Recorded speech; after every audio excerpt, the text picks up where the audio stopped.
എന്താണ് ഇങ്ങനൊരു വേഷത്തിൽ കലോത്സവ വേദിയിൽ വരാനുള്ള കാരണം? കലോത്സവ വേദി വരാനുള്ള കാരണം കലോത്സവ വേദി മാത്രമല്ല, കൊല്ലത്ത് നടക്കുന്ന എല്ലാ പരിപാടികളിലും നമ്മൾ ഇതേപോലെ പങ്കെടുത്ത് ഏത് പരിപാടി വന്നാലും നമ്മൾ വിജയിപ്പിക്കുക. കൊല്ലത്ത് നടക്കുന്ന ഓരോ ഉത്സവങ്ങളും നമുക്ക് എല്ലാം ഒരു ഓണം പോലെയാണ്. എൻ്റെ ഒഫീഷ്യൽ നെയിം അനിൽകുമാർ എന്നാണ്, പക്ഷേ എന്നെ അറിയപ്പെടുന്നത് അമ്പിളി എന്നാണ്. ഞങ്ങൾക്ക് ഈ ആശ്രാമം മൈതാനത്ത് ഒരു ക്ലബ്ബുണ്ട്, ജസ്റ്റ് മൂവ് എന്നാണ് അതിൻ്റെ സ്പോർട്സ് ക്ലബ്ബാണ്. ഞങ്ങൾ 5 മണി മുതൽ ഇവിടെ ഒരുപാട് പേര് 150 മെമ്പേഴ്സുണ്ട് അതിനകത്ത്. അവരതിനകത്ത് ഓട്ടവും ചാട്ടവും മാരത്തൺ അങ്ങനെ ഒരുപാട് പരിപാടികളിൽ പങ്കെടുക്കുന്ന ഒരുപാട് ആൾക്കാരുണ്ട്. വീട് തൊട്ടടുത്ത് തന്നെയാണ്, പോളയത്തോടാണ് എൻ്റെ സ്ഥലം. ഇവിടുന്ന് 2 കിലോമീറ്ററേ ഉള്ളൂ.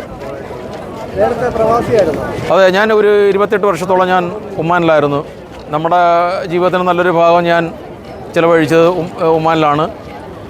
അവിടുന്ന് വന്നപ്പോൾ കൊണ്ടുവന്നതാണ് ഇങ്ങനെയൊക്കെയുള്ള മനസ്സിലുള്ള കല.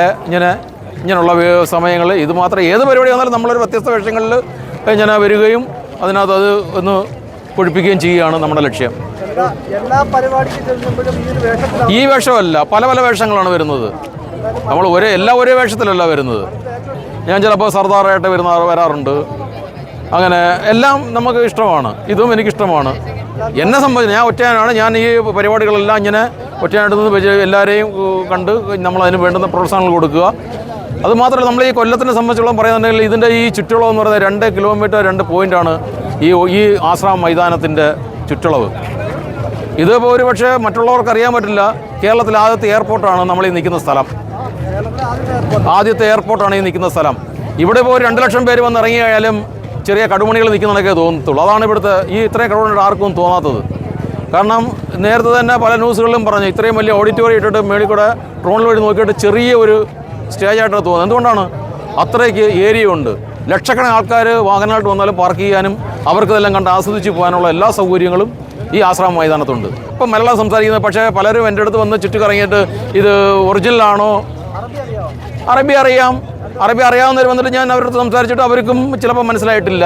നീയല്ല ഇതിന് മുമ്പ് വന്നുള്ള പരിപാടികൾ ഇന്ന് നടക്കുന്നത്, ഇനി നടക്കാൻ വരുന്നത് നിറസാന്നിധ്യമാണ്. കാരണം നമ്മൾ ആശ്രാമം എന്ന് പറഞ്ഞാൽ നമ്മൾ ഇവിടെയാണ് ഉണരുന്നത്.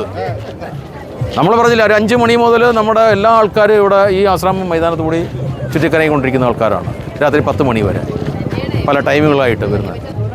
ഇതിനകത്ത് പങ്കെടുക്കുന്ന എല്ലാ കലോത്സവ വിദ്യാർത്ഥികൾക്കും എൻ്റെ ആശംസകൾ നേരുന്നു. മത്സരത്തിൽ തോക്കാം ജയിക്കാം, അത് സ്വാഭാവികമാണ്. അതുകൊണ്ട് നിരാശപ്പെടേണ്ട കാര്യമില്ല. പക്ഷേ ഈ വന്നവരെല്ലാം ഈ മത്സരം കഴിഞ്ഞു കഴിഞ്ഞാലും ഈ കൊല്ലം കണ്ടിട്ടേ പോകാവൂ. അതാണ് ഏറ്റവും വലിയ അവരുടെ ഒരു സന്ദേശം. അതാണ്. കാരണം കൊല്ലം കണ്ടിട്ട് പോകണം. കാരണം ഇപ്പോൾ കണ്ണൂരിൽ നിന്ന് വന്ന ഒരു കക്ഷിക്ക് ഇനിയൊരു കൊല്ലം കാണാൻ വരാൻ പറ്റില്ല. ഈ വന്ന സാഹചര്യത്തിൽ ഇതൊരു ടൂറായിട്ടും കൂടെ കണ്ട് നിങ്ങളെ പോലുള്ളവർ കൊല്ലം കാണുക, കൊല്ലത്തെക്കുറിച്ച് അറിയുക.